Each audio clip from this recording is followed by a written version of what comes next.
Welcome to this second lesson. We're going to import some audio, we're going to make a few selections, and that's about it for the first lesson.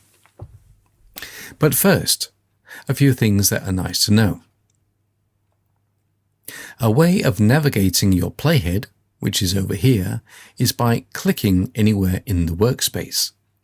So if I click over here, the playhead will move to this point.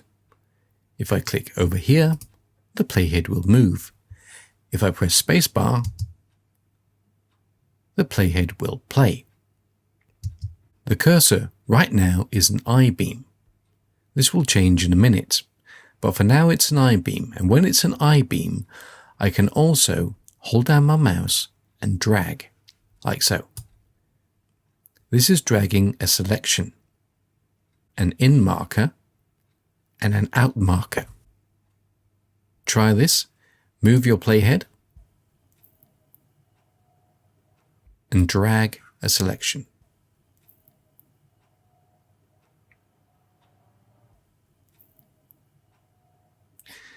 When we have a selection like this and we want to get rid of it, we just press Escape. That is one way, and definitely the easiest way of doing it. If we double click anywhere outside the selection will go away. As you can see, we have a ghosted green line and a red line. This is our in and out markers, but they are no longer markers because we just deleted them. But they are ghosted, so we can actually always go back to them if we need the same ones again. If we want to go to the in marker, just press 1.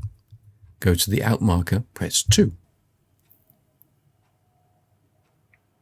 Setting the in marker, if we don't want to use the drag a selection, we can do by pressing I or Command 1 on an Apple or Control 1. Over here, press O for out. Again, that is Command 2 or Control 2 on Windows. And we have set a selection. Let's just move the playhead so we can see it. And if I press 1, I will jump to the in marker. If I press 2, I will jump to the out marker.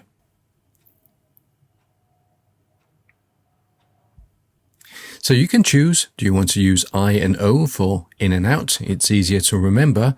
Or use Command 1 and Command 2 for in and out on Apple, or Control 1 and Control 2 on a Windows machine. But now you know how to do a selection. Now let's get on with the show. We want to import some audio. So go to Import, and you get your dialog where you can import audio. Choose any audio file. If you do not know this already, Hindenburg will automatically set the levels as soon as you import it. We can just demonstrate that. I'm going to take some different pieces of music. There's a piece of classical music, a piece of, I admit, very old pop music. The way that we set levels are by dragging this top line here. So the levels on these three pieces of music are very different. And that's because they are more or less compressed. The classical music is not compressed at all, but the pop music is compressed. And compressed music sounds louder than non-compressed music. Since we want to have a balanced mix, we want everything to be perceived as equally loud, so we don't want something to be louder than something else. So when we set the levels, we set it so everything is perceived as equally loud. Let's demonstrate.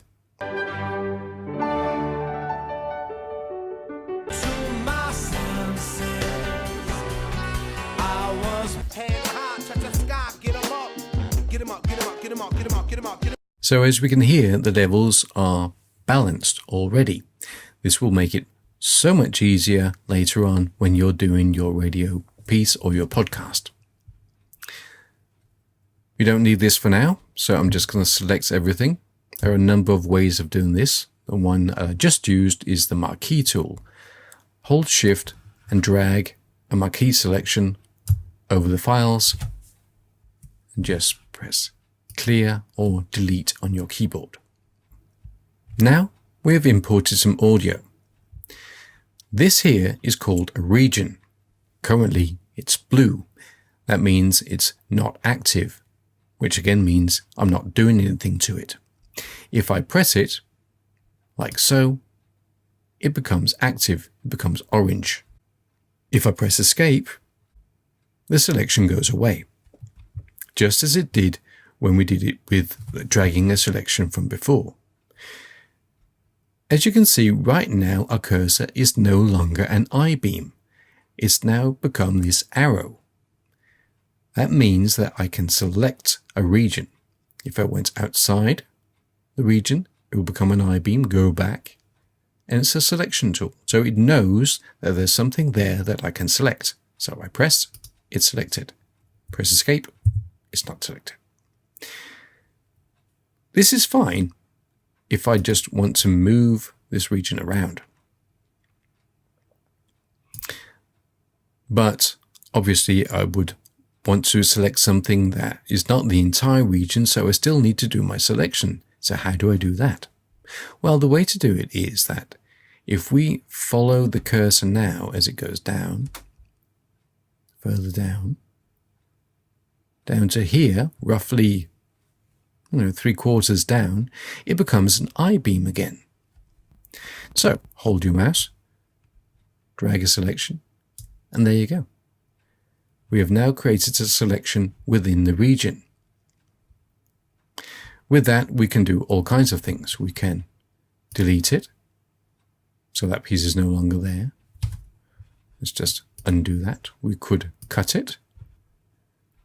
The difference between cut and delete is, as you might have seen already, if I cut, it removes the piece and takes this piece and puts it in its place.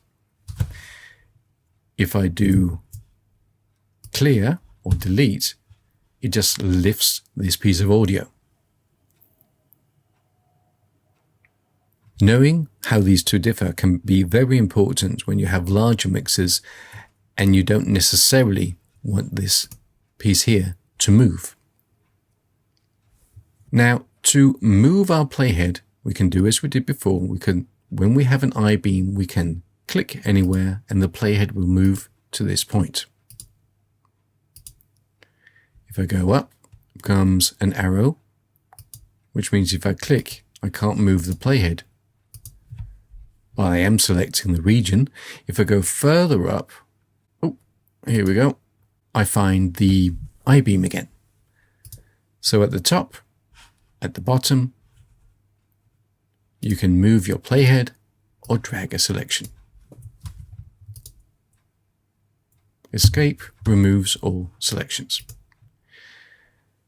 Now I've placed my playhead roughly where I want to listen to the audio. But right now, I would like to zoom in a little bit. So I can zoom in here. And it will zoom around the playhead. Zoom out. There you go. If I want the tracks to be smaller or larger, I can drag over here.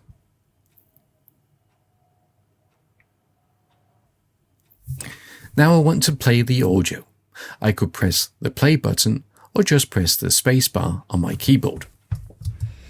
Well, we started way back when we were like 11-year-old kids. Okay, I want to make this sound a little bit better. I know I've got some audio here that I don't necessarily need. So I roughly want to cut my tape right here. So if I just want to cut the tape, divide it into two pieces. Think of an old-fashioned tape. You take a scissor to the tape, you cut it. This is what we actually call split. Yes, it would be more obvious if it was cut, but it isn't. It's called split. So now I have two pieces of tape. I can choose, it's already chosen this one for me, but I can also choose this one. And if I have the arrow here, I can hold it down, move it, so I can see what I'm doing. I'm going to place my playhead in front of the audio, press play. Well, we started. I could hear there was a little sound here in the beginning. So I can trim that now. If I go to the end of the region, I get this trim tool. Hold down and I can drag like so. So I'm trimming the audio. Now all the audio is non-destructive, so all the audio from the entire interview is going to be right here. So now I've trimmed it, so I've only got the breath here. That's fine. Well, I'm going to zoom in a bit.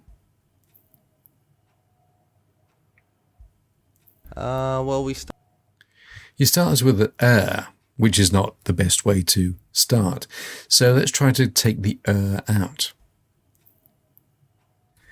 I can, if I want to scrub, I can hold down Command or Control and Windows, and when we have the I-beam here, I can go like this.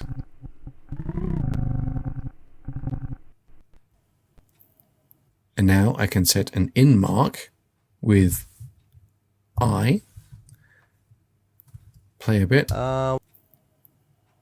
scrub again. This is roughly where I want the out mark to be. Press O. I can actually now rehearse this before I actually commit to any editing. Right click, say rehearse clip.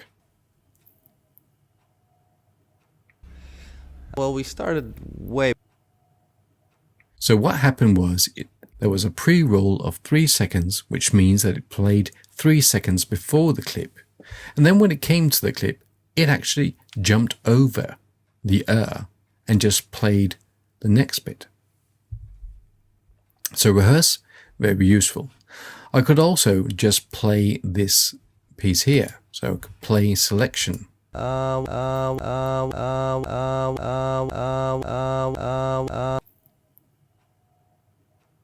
I can move the in and out markers just by dragging them here, or setting new in and out markers with using I and O. So let's try to play this selection again. I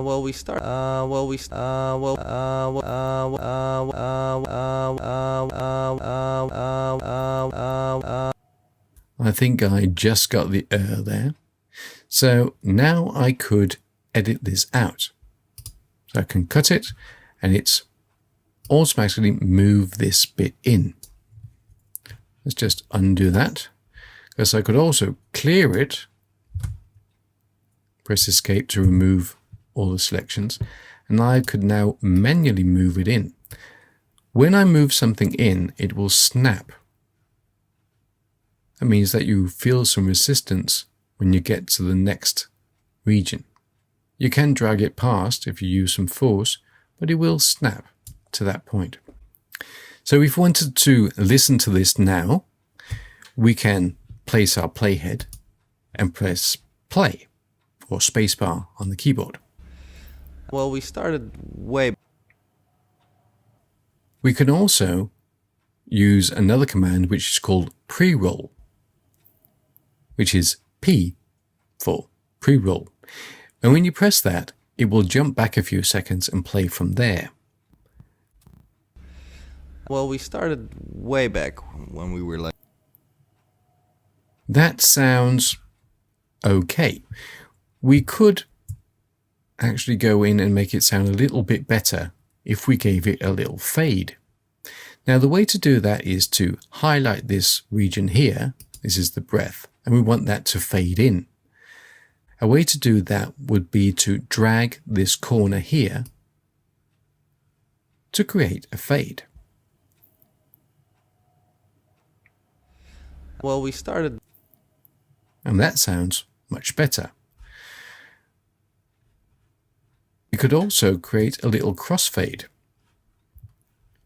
If you wanted this breath to crossfade with the beginning here. So we can just drag the corner there, like so, and we can see that it's made a crossfade. There's an automatic crossfade when you are editing, but sometimes you need a little bit more. Well, we started way back when we were like 11-year-old kids. So now we've done our first edit.